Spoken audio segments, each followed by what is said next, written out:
another motherfucking relay where we're covering today's top boxing news. Okay, and now it's time for a weekend recap. First up, let's talk about the lightweight unification fight between unified champion Katie Taylor and WBO champion Rose Volante.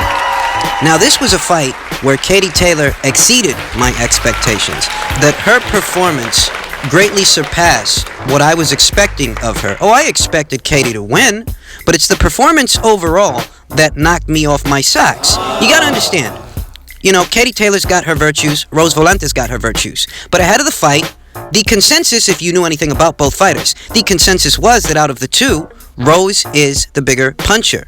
And I was of the opinion that Rose, being the kind of puncher that she is, a puncher that's looking to trade, looking to suck their opponent into a war so she can use her power, I was of the opinion that rather than engaging Rose Volante's aggression, Katie would have to work around it, fight the fight on the outside, steering clear of fighting in the pocket where Rose can use her power, and being judicious with her combinations as to not string so many punches together that something might come back at her. Essentially, I expected that Katie would win the fight, but she'd win the fight behind defense, and that's not what happened. Katie Taylor very much chose to fight fire with fire, and she showed that she's got the bigger guns.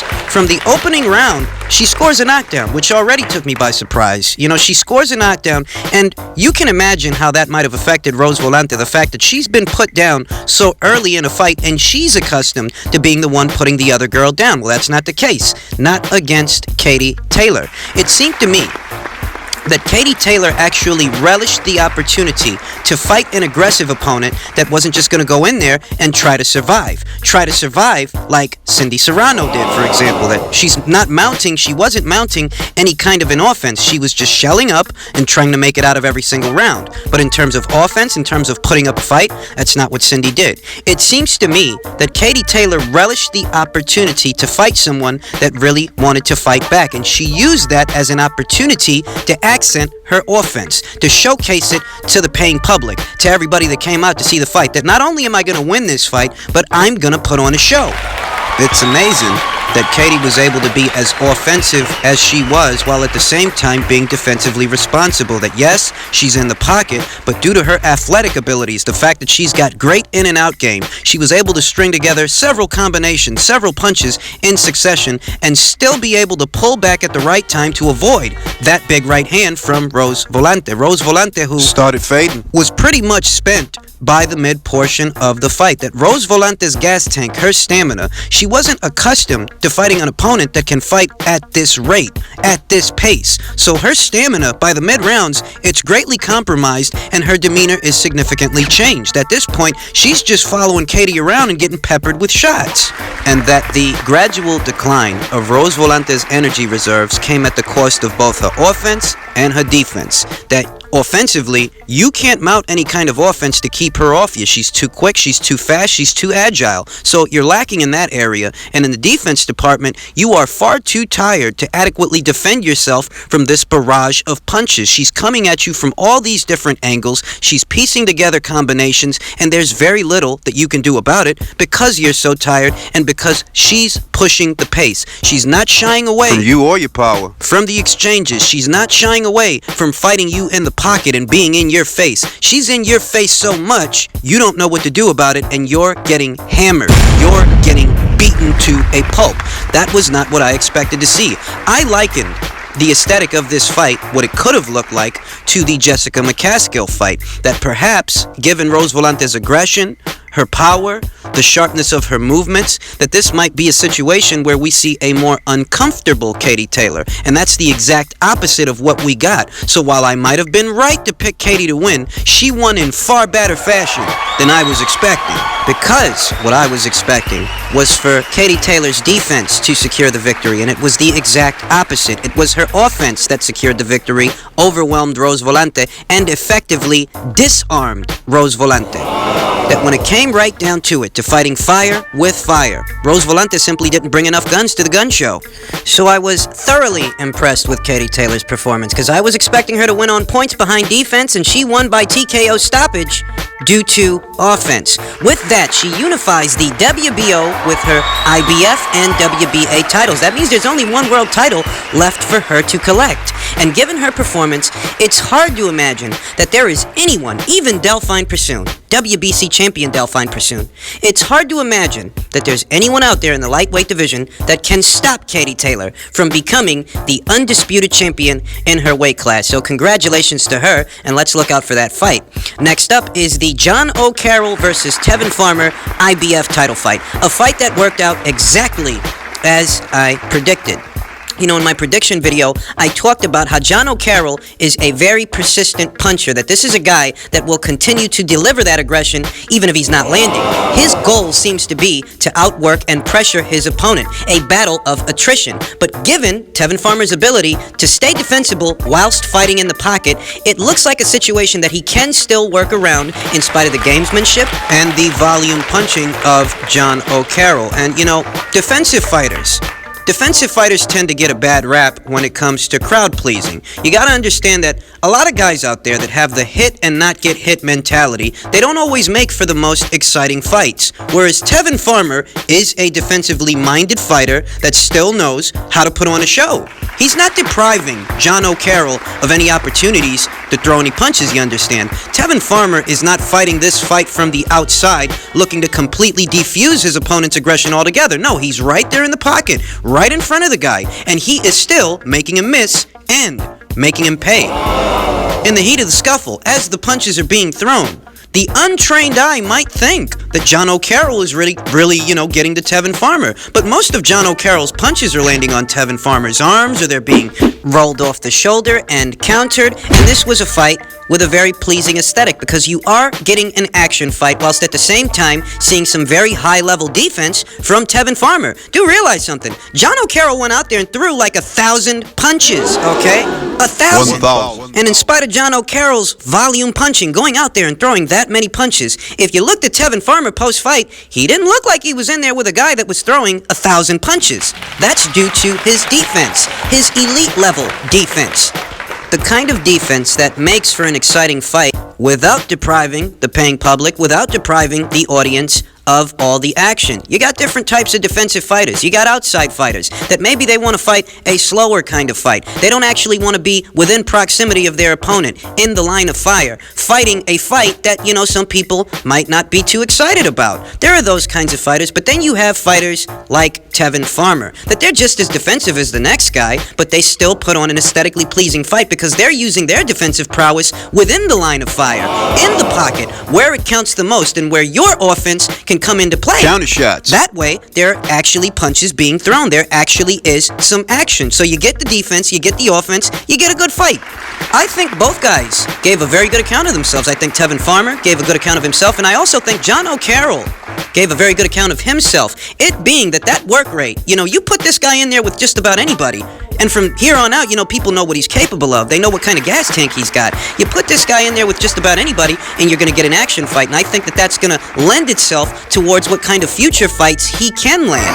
That he's got a crowd-pleasing style, he's got a good gas tank, and he's a durable guy. In my prediction video, I talked about how I felt that Tevin Farmer is likely going to win a decision because, one, Tevin's not a very big puncher, neither is John O'Carroll, but Tevin's not a very big puncher, and John O'Carroll does strike me as a durable opponent. We saw late in the fight that Tevin Farmer, he lands a shot. John O'Carroll, he looks like he's in trouble, but he hung in there. He made it out of the round. He survived. And this is the durability that I was talking about.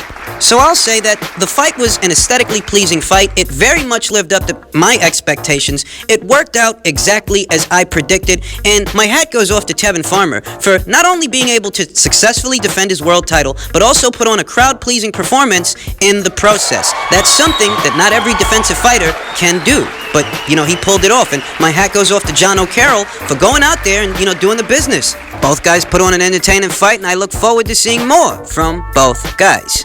And finally, the fight I think people have most on their mind on this Sunday afternoon. The fight that people are reacting to, and it's getting mixed reviews. People don't quite know how to interpret Errol Spence's victory over Mikey Garcia.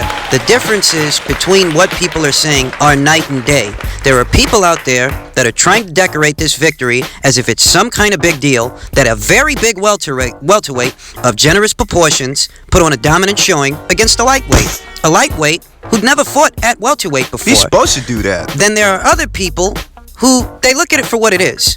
That for the reputation that Errol Spence has, he should have been able to stop Mikey Garcia. He should have been able to at least drop a lightweight that has no experience in the welterweight division, and yet none of that happened. Now, what did happen was a very dominant showing. Let's talk about that. Let's talk about why it was a dominant showing. Ahead of the fight, I talked about how Mikey Garcia's challenges are quite obvious to the naked eye. That his small stature and his short wingspan, it's going to create a problem for him. Because in order for him to land any kinds of punches, to do any kinds of business, he's going to have to be in the kill box. He's going to have to be well within striking distance of Errol Spence. And that poses a problem, because if it turns into a gunfight, Spence has got the bigger guns. In which case, what we saw from Mikey Garcia in the early stages of the fight reflected this, because it seemed very much like Mikey was trying to find a median, a gray area, a position in the ring that would allow him to stay just outside of Errol Spence's striking distance, but close enough to take a step forward and land some punches. And this proved to be very difficult for Mikey Garcia, because no matter what, Errol Spence is the bigger guy in the ring. Bigger guy, bigger legs, which equal longer strides. That it's far easier for Errol Spence to slide out of range, slide out of Mikey's striking distance, than it is for Mikey to do the same thing, because Mikey's the smaller guy. There's no way you can win this fight fighting the fight from the outside, but once you step inside, you're going to be overwhelmed by his size, by his aggression, by his punching.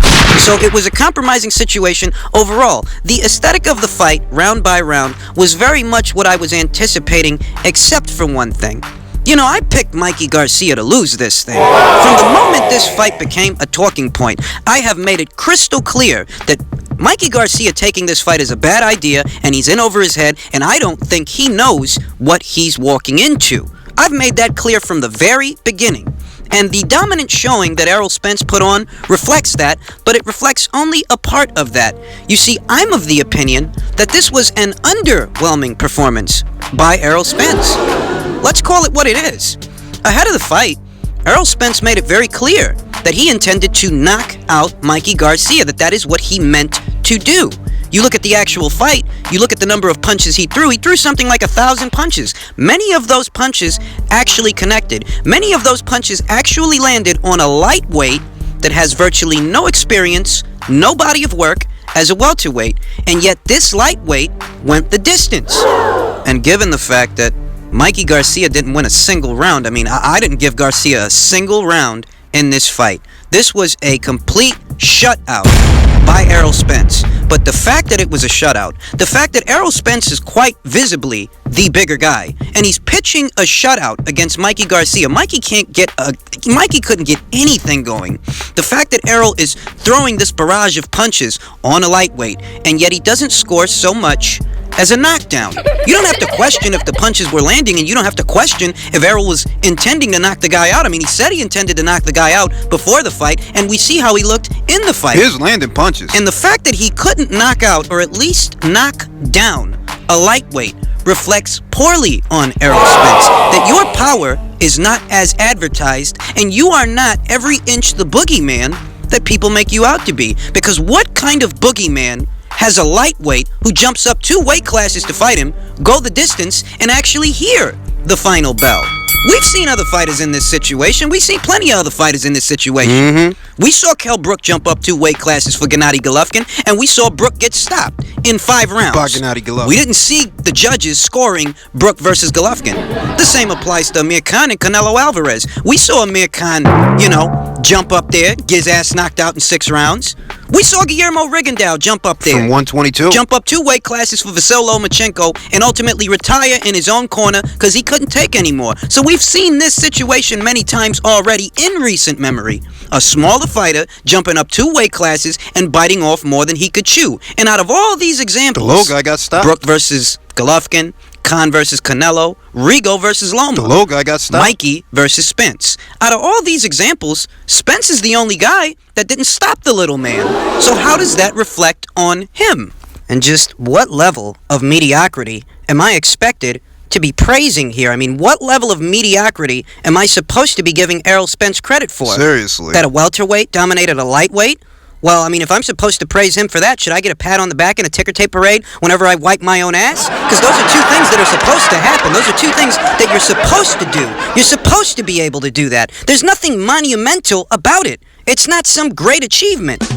I wasn't falling out of my chair when Gennady Golovkin stopped Brook, or when Canelo stopped Khan, or when Rigo made, when Rigo was made to quit by Vasyl Lomachenko. I'm treating this situation the same way I treated those situations. That this is what was supposed to happen. That if you're the genuine article, if you're every inch the fighter that your sycophant fans are trying to make you out to be, then this should go like this. You should be able to dominate the guy and stop the guy. But where those three fighters lived up to the expectations I had for them, Errol Spence is the one that fell short. Because this guy heard the final bell in a fight where he's not even throwing any punches anymore. So what does that really say about your power when you're getting off your combinations, you're getting off your shots, you're the naturally bigger guy? Most people don't give this kid a shot in the dark to beat you. What's it say about his power and him overall as a fighter when the little guy hears the final bell? I remember when Terrence Crawford had unified the 140-pound division and he was moving up into the welterweight division. It wasn't that long ago. The expectations for him were very high, in spite of the fact that he was the smaller guy moving up. People still expected him. People who just so happened to be Spence's fans, by the way. They expected Terrence Crawford to be able to knock out the naturally bigger guy in Jeff Horn, a welterweight of generous proportions who can barely make that weight now. He was still expected to knock that guy out, even though he was the bigger man. But he did it. So I turn over, I cross-compare that situation with this situation, and you're telling me that I'm wrong for expecting Errol Spence to knock out a lightweight? You're telling me that I'm being too critical, that I'm not giving him his just due? Well, excuse me. Pardon my fucking tits. But if this guy's supposed to be the boogeyman, what kind of boogeyman in the welterweight division can't drop a lightweight? Can't stop a lightweight? Pardon me that I'm not floored at the mediocre accomplishments of a fighter that you guys are very much determined to sell as something that he is not. I see the smoke, I see the mirrors, I see the production. And what I see is that Errol Spence is not the fighter that you guys think he is. And his power is not as advertised. That's my reaction.